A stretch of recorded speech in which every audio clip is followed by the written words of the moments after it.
આપ સર્વોને હેતપૂર્વક જય શ્રી સ્વામિનારાયણ। આજની સત્સંગ કથા વાર્તા નિજ મંદિર સાવરકુંડલા। આજની સત્સંગ કથા વાર્તામાં આપણે શ્રીમદ સત્સંગી જીવનની કથા સાંભળશું। અધ્યાય 31। અભય રાજા કહે છે કે, હે પ્રભુ, આ સંત વૃંદ તથા બ્રહ્મચારીઓને ચાતુર્માસ પર્યંત દુર્ગપુરમાં રહેવાનો આદેશ આપો। હું મારી શક્તિ પ્રમાણે તેમની સર્વ પ્રકારે સેવા કરીશ। મુનિઓના મંડળો મધ્યે હર હંમેશા તમારા દર્શન કરવાની મારા અંતરમાં અભિલાષા છે। તેથી તમે પણ મુનિઓની સાથે અહીં જ નિવાસ કરીને રહો। હું તમારો અનન્ય ભક્ત છું, અને તમે ભક્ત વત્સલ ભગવાન છો। તેથી કૃપા કરીને મારી વિનંતીનો સ્વીકાર કરો। સુવ્રત મુનિ કહે છે કે, હે રાજન, આ પ્રકારે અભય રાજાએ વિશુદ્ધ ભાવથી પ્રાર્થના કરી। તેથી ભાવનાના ભૂખ્યા ભગવાન તેની પ્રશંસા કરવા લાગ્યા ને મધુર વચનો બોલવા લાગ્યા કે, હે ધર્મનિષ્ઠ રાજન, હું તમારા અંતરના વિશુદ્ધ પ્રેમને સમજું છું। તેથી તમારો મનોરથ નિશ્ચય સફળ થશે। કાર્તિક સુધી એકાદશી સુધી હું પણ સંત મંડળની સાથે તમારા રાજભવનમાં નિવાસ કરીશ। આ પ્રમાણે કહીને શ્રી હરિ ભક્તજનો પ્રત્યે કહેવા લાગ્યા કે, હે ભક્તો, પ્રાતઃકાળના સુમારે તમે સૌ પોતપોતાના દેશ પ્રત્યે પ્રયાણ કરો, અને સર્વ સંત બ્રહ્મચારીઓ અભય રાજાના રાજ દરબારમાં સુખેથી નિવાસ કરીને રહો। આ પ્રમાણે ભગવાન શ્રી હરિ સંતવૃંદ અને ભક્તવૃંદને આદેશ આપીને અભય રાજાની ધર્મ અને ભક્તિમાં અડગ નિષ્ઠા, વૈરાગ્ય, શ્રદ્ધા, જ્ઞાન, સંત સેવન વગેરે અનેક સદ્ગુણોની પ્રશંસા કરવા લાગ્યા।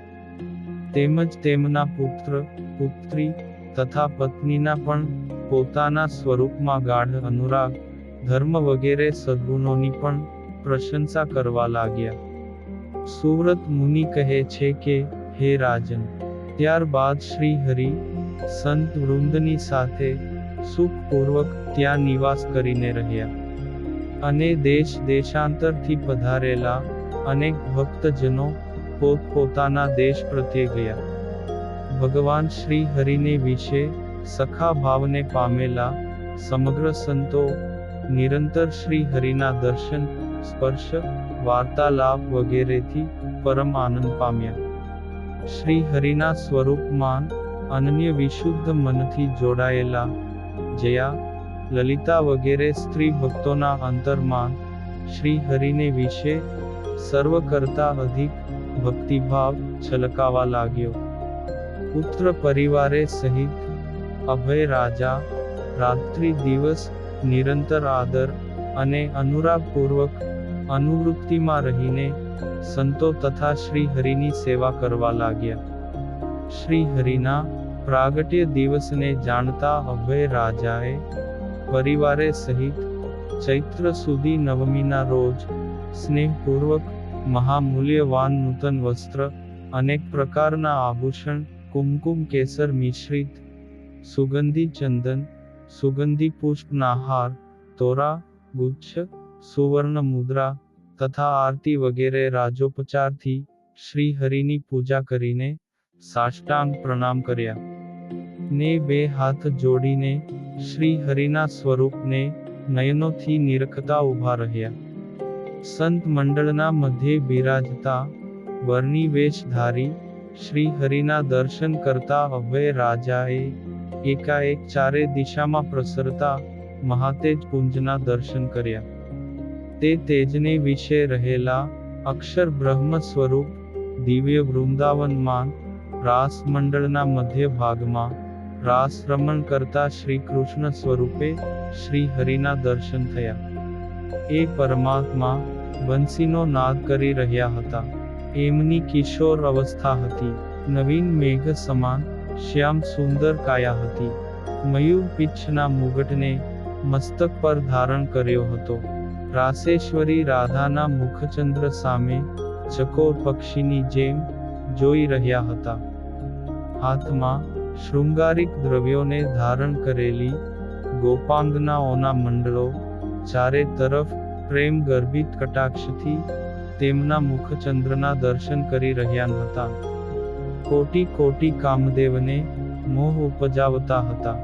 આ પ્રકારે ભગવાન શ્રી કૃષ્ણ સ્વરૂપે શ્રીહરિના આશ્ચર્યયુક્ત દર્શન કરીને સહપરિવાર અભય રાજાએ નમસ્કાર કર્યા. તેવામાં તો પૂર્વની માફક જ મુનિઓની સભામાં બિરાજતા શ્રીહરિના દર્શન કર્યા. શ્રીહરિના દિવ્ય દર્શનથી તેમનો મનોરથ પૂર્ણ થયો અને ફરી પરિવારે સહિત અભય રાજા શ્રીહરિને પ્રણામ કરીને હર્ષપૂર્વક બે હાથ જોડીને સ્તુતિ કરવા લાગ્યા કે, હે શ્રીહરિ, હું તમને વંદન કરું છું. તમે શ્વેત વસ્ત્ર પરિધાન કરો છો, નૈષ્ઠિક બ્રહ્મચારીનો વેશ ધારણ કરો છો, પીતાંબર પરિધાન કરો છો, નટના જેવો ઉત્તમ વેશ ધારણ કરો છો, નવીન મેઘ સમાન શ્યામ સુંદર વિગ્રહને ધરો છો અને મને શ્રી કૃષ્ણ સ્વરૂપે દર્શન આપો છો. ધર્મપુત્ર છો, જેમના કામાદિક શત્રુઓ શાંત થયા છે, તેવા સત્પુરુષોના મંડળમાં બિરાજો છો. શૃંગાર રસથી સભર ગોપી મંડળના મધ્ય ભાગમાં બિરાજો છો. વિકસિત કમળના પત્ર સમાન ચંચળ લોચનથી શોભી રહ્યા છો. તુલસીના કાષ્ઠની જપમાળાને હસ્તકમળમાં ધારી રહ્યા છો. વૃંદાવનને વિશે બંને હસ્તકમળમાં મધુર સ્વર વિભૂષિત બંસીને ધારણ કરો છો. અનેકવિધ ઉત્તમ પુષ્પોની મનોહર માળાને ધારણ કરો છો. ગોપાંગનાઓ સાથે રાસરમણ કરીને સ્વર્ગ નિવાસી દેવતાઓને પણ વિસ્મય ઉપજાવો છો.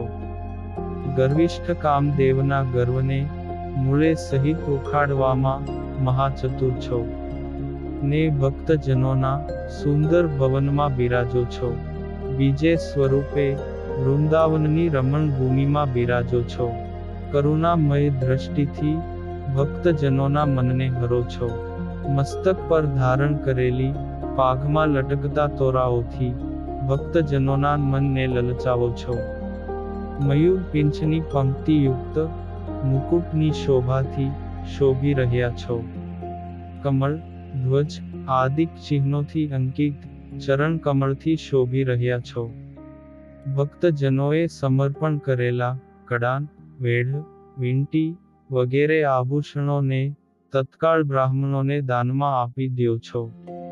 પોતાના અંગો પર અનેક આભૂષણોને ધારણ કરો છો. કાળ માયાના ભયને ભેદતા નામોને ધારણ કરો છો.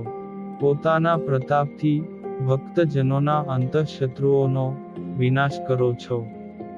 ગાયો તથા ગોપીઓના શત્રુરૂપ અઘાસુર આદિક દૈત્યોને સંતાપ ઉપજાવો છો. પોતાના ચરણ કમળમાં નમસ્કાર કરતા ભક્તજનોના આત્મબંધુ છો. સુવ્રત મુનિ કહે છે કે, હે રાજન, ભૂપતિ શ્રેષ્ઠ અભય રાજાએ આ પ્રકારે ભાવથી શ્રી હરિનું સ્તવન અને પ્રણામ કર્યા તથા તેમની ભક્તિથી પ્રસન્ન થયેલા શ્રી હરિના આદેશથી તેમની સમીપમાન બિરાજમાન થયા. શ્રી હરિની પ્રાપ્તિથી અભય રાજાના સંશયોની માયાજાળ નાશ પામી. તેમના સમગ્ર મનોરથ પૂર્ણ થયા અને જયાદેવી, ઉત્તમ કુમાર વગેરે પરિવારજનોની સાથે કુનેહપૂર્વક શ્રી હરિની પરિચર્યા કરવા લાગ્યા.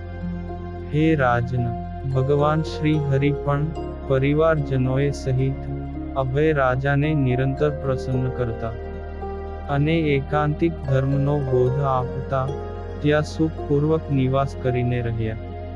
અભય રાજાના રાજભવનમાં નિવાસ કરતા શ્રી હરિએ શ્રાવણ વદ શ્રી કૃષ્ણાષ્ટમીની પાવનકારી તિથિએ પૂર્વની માફક મહાન ઉત્સવ ઉજવ્યો તથા સર્વે એકાદશીના વ્રતો પણ ઉજવ્યા.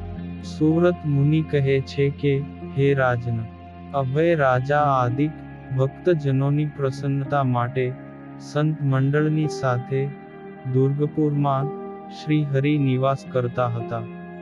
તેવામાં તો જોતજોતામાં સ્વચ્છ તારા મંડળના મધ્યે બિરાજતા તેમજ 16 કળાએ ખીલેલા ચંદ્રથી શોભતી શરદ પૂર્ણિમાની તિથિ પ્રાપ્ત થઈ.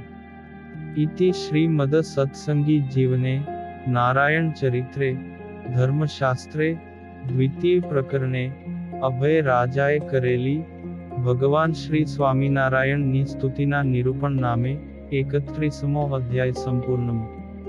અને હવે પછીની કથા વાર્તા આપણે આગળના ભાગમાં સાંભળશું. અત્યારે આપ સર્વોને ભાવથી જય શ્રી સ્વામિનારાયણ.